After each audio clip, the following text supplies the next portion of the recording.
Hey everybody, welcome back to our channel. This is Back to Us Reviews. I'm Cody. I'm Holly, and this is Murphy. We needed a German today, so today we'll be reviewing a true story called Truth and Treason. It's distributed by Angel. It's about a 16-year-old named Helmuth Hübener. I may have butchered that. He forms a resistance group with his two friends, Carl and Rudy, after his Jewish friend gets arrested by Nazis and ultimately taken. Their actions lead to a trial in the Nazi Germany's highest court, and you'll see what happens to them at the end. So he gets a job at City Hall where he ends up having access to a typewriter and to banned books. His brother comes back from a trip from France and sneaks in a radio. Now, we're in Nazi Germany. Radios are prohibited. Yeah, radios, books. For obvious reasons, because it gives you access to information beyond the propaganda that the Nazis are feeding them. Yep. So we'll be giving you some of the history, too, of what's happening in the film. So if you don't want to know like anything about like the history, the true story, or anything like that about this movie, because it is not based on a true story, it is actually the true story about this young boy, I would stop now before you proceed forward with this movie, because we are going to be giving away not the ending or anything, but a lot of this story. So I would stop now. It's not going to ruin the movie for you in any way. So it's a great movie. It's a true story. So he starts listening to the truth on the radio. Now keep in mind, his stepfather is part of this regime. His brother is a Nazi, Nazi soldier. So he has a Jewish friend, and he's alienated from the community. The church that he's a part of, that to be part of the community, ends up putting a sign on the door that says "No Jews Allowed." Now his mother is half Jew, and he ends up getting stopped in the middle of the night because his Jewish friend, right? Not the main character, his Jewish friend ends up getting stopped in the middle of the night because he stayed at his friend's house late listening to the radio, and he gets stopped late at night by the guards, by the Nazi guards. And they check his papers. And they go, oh, okay, you're Christian, cool. Oh, your mom is half Jew? Okay. And they beat him and they take him. And so he gets, irritated at this, and he's starting to think like... The main character. Right. He's like, why is this happening? So he's... starts to get a bad taste in his mouth about Hitler, and when he's working at City Hall, he's actually typing up pro-Hitler propaganda. He's pro-Hitler. And so he ends up starting writing anti-Hitler material and distributing it amongst the people.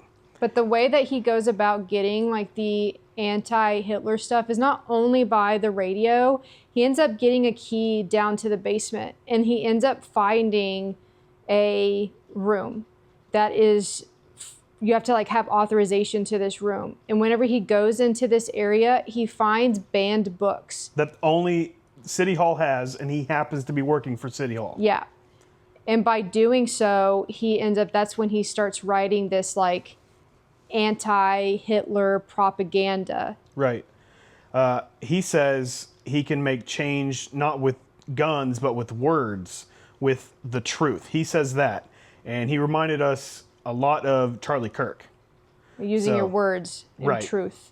And if you don't like that, our videos probably won't be for you. Yeah, sorry. I mean, you can be in the comments and be hateful if you'd like. It won't do you any good. So there's a ton of overlap, we noticed, between Nazi Germany and what we saw during COVID times. There were curfews. People required papers for some people, like proof of vaccine. And there was a lot of fake news. A lot of fake news going around.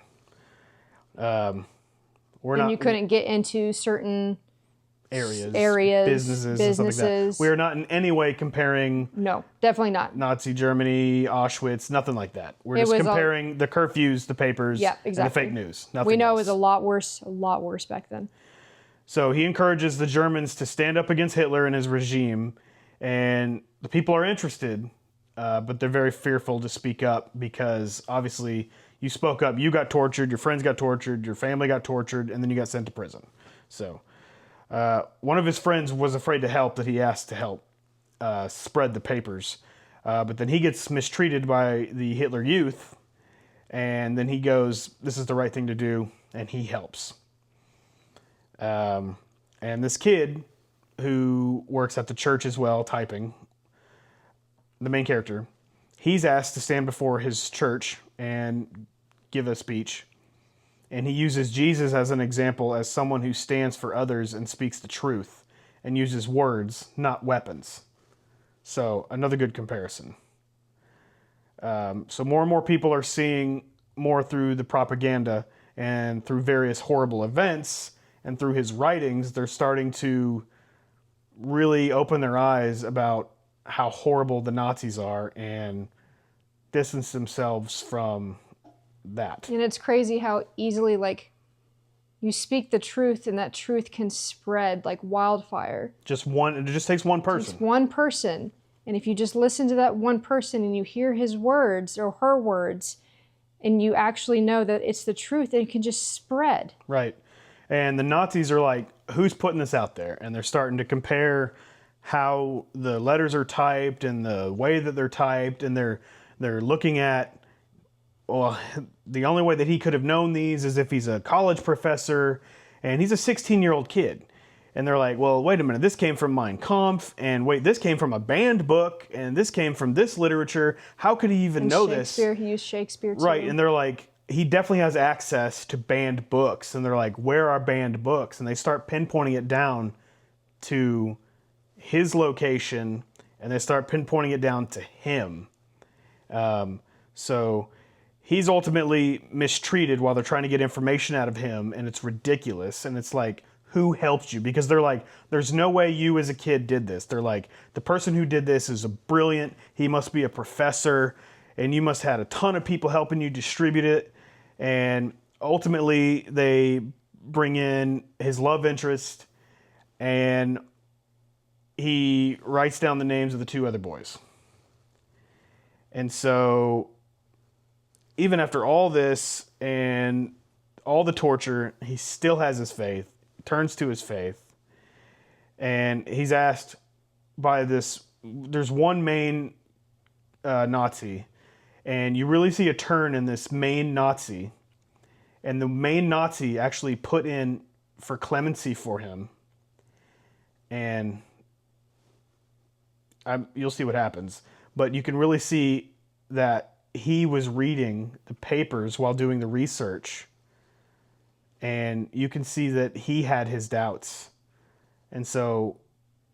And what I will say, it's kind of just sad, like the people who know the truth, they're just like in denial, and they don't want to hear the truth, and they just like are just like shutting it down and shutting it down. And it's just sad.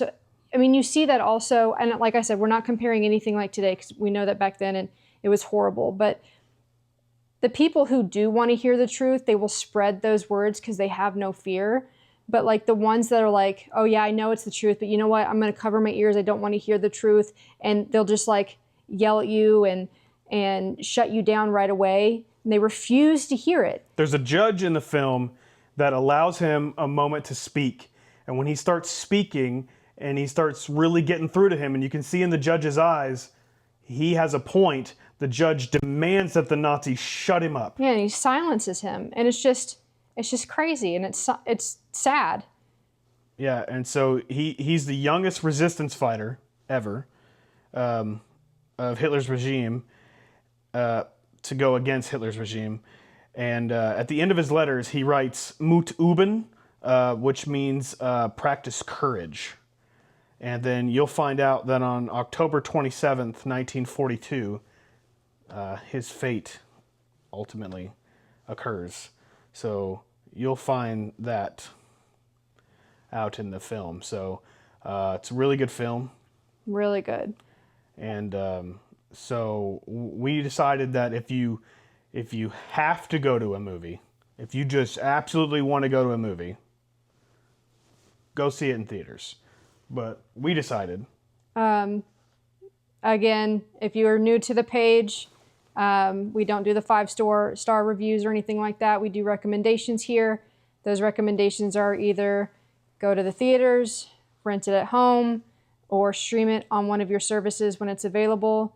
And for this movie, it is very, very good. And again, like you said, if you have to go to the movies, just go. But our recommendation is to rent it. It is a very, very good, true story. So our recommendation is to rent it. Yeah. So thanks for spending time with us. And we'll be seeing another movie soon and getting the review out to you. And again, we are Back to Us Reviews. And we will see you again soon. Thank Have you a good so one. much. Bye.